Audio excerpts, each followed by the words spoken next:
Oh my god. This is a first edition, it's signed. What?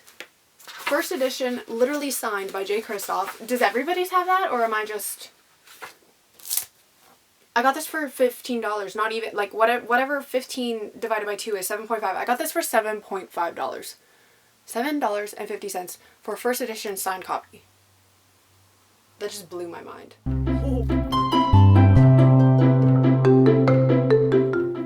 Hello, my sweet angels, it's your girl Jay, and today I'm here with my 2025 priority reads. These are the books that I really want to have completed by the end of the year in 2025. I have a total of technically 11 books, but I'm only going to say 10 because 2 of them are part of the same series, so 10 books. So without further ado, let us get started. The first book that I have is Night Strider by Sophia Slade. This is Sophia Elaine Hansen, who, if you did not know, got married, so now she is Sophia Slade. But she wrote the Vinyl Trilogy, which when I first started my channel were my favorite books in the world. She is also one of the first authors that I ever worked with on my channel, so she definitely holds a special place in my heart. But this is her first traditionally published novel, which I am so excited for her. It was published by Orbit, and it is actually going to be like a 4-series book deal, which is incredible. But this basically follows Ren, who is a living nightmare, and I honestly have heard nothing but amazing things about it. I actually started the ARC version of it a long time ago, and I just never actually finished it for some reason, and now it's traditionally published, so a lot of what was in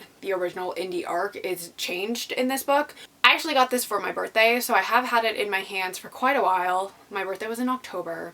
So I do really need to pick this up because I want to support Sophia, because I'm so proud of her. The next book that I have is, again, part of a series. So I feel like all 3 of the books are actually on my priority TBR, but I'm only going to talk about the first one just to make my life easier. And it is The Poppy War by R.F. Kuang. This has been on my TBR since it came out. And I finally got myself copies of them because I borrowed them from my friend and just never actually picked them up. But now, after 2 years, I can give those books back to her and read my own copies of them. And maybe that will be the push that I need to actually pick them up.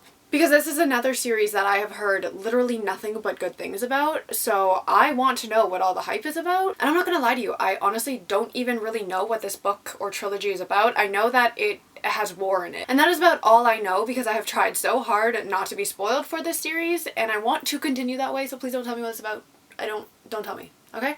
I'm gonna read it this year. Next book, another one in a series. I've read the first 2 books. This is the last book in the trilogy, so I really do just need to hurry up and pick it up. It is Ruin and Rising by Leigh Bardugo. I actually have reading vlogs for the first 2 books, so I've been putting off this one because I haven't had time to just like sit down and film a reading vlog, because I feel like if I filmed for the first 2 books in the series, I really do need to film a vlog for this last one. Does that make sense to anybody else? Probably not, but in my head, I cannot read this book unless I have the time to actually do that vlog. But I now have Sunday, Monday off of work, which means I can probably do it on a Monday because my boyfriend will be at work, and I won't feel bad if I'm not hanging out with him on Monday because he'll be at work, rather than if I was like, sorry honey, I can't hang out with you because I gotta film a vlog on a weekend when he doesn't have work.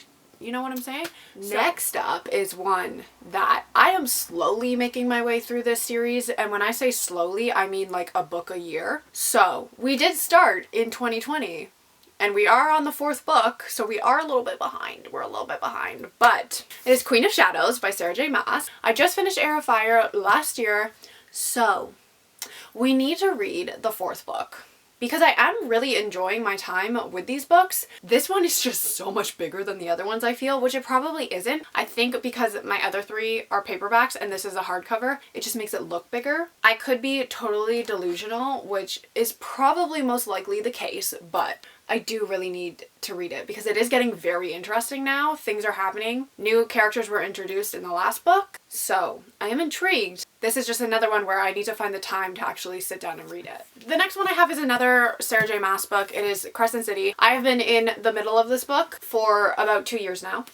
I have been making my way very slowly through it, but my boyfriend just bought me the 3rd book for Christmas. So I do own the 2nd book already. Now I have the 3rd book, so I do have the completed trilogy, so I do really need to finish it. I'm not even halfway through. I said I'm halfway through. I'm on page 290 of like 700 and something. So we do have quite a way to go, but I am really liking it. It's just taking me a long time. Next book is Sinner's Isle by Angela Montoya. This is actually going to be a reread for me. I've explained this on my channel before, but essentially I read this book and I gave it a 4.5 out of 5 stars. But while I was listening to the audio, I was also at work cleaning out a closet. So I do not think that I was fully listening and grasping what was happening. And I do think that if I actually took the time to read this book with my eyeballs and take the time to actually focus and absorb what I'm reading, I do think that this would be a 5 out of 5 stars. It's basically a Serpent and Dove meets Pirates of the Caribbean, and I really, really loved it. Like I said, 4.5, but I do think it's a 5. So the reread is going to happen this year. Hold me to it, people. Next up is another chonker of a book. Apparently it is my year of chonkers, which also should be a goal of mine because I do have so many chonkers on my shelves that I've just been putting off because I'm like, they're too big. I don't want to, but they take up a lot of room. So it might be the year of chonkers. The next book is When the Moon Hatched by Sarah A. Parker. This blew up last year and I found myself a copy on Facebook Marketplace for $10 and then it just sat on my shelf. So this is the year it's gonna happen. I don't know a lot about this one either other than it was like a TikTok darling and it has dragons. And I am a sucker for dragons. So you know I am going to read this and I am going to love it. Hopefully. We'll see. I might hate it, but we're gonna hope that we love it. Next up, another chonker. It is Cassandra Clare, Swordcatcher. Have I read the entire Cassandra Clare universe? No, I have not. I finished her Immortal Devices. I finished the other one with what's her name? Kara? What's the main character's name? Whatever, Jace. Whatever that one is. I finished those, but I didn't start the chain of whatever. Those books I have, but I haven't continued. But this is her newest series, and I just think it sounds really cool. It says that there's forbidden love and dangerous magic and a dark secret that can tear a kingdom apart, and that's all I really need to know. Honestly, this sounds way better to me than that other series, so this will probably be finished before that series, and that is why this is on my priority TBR, and the other ones aren't. Sorry, not sorry.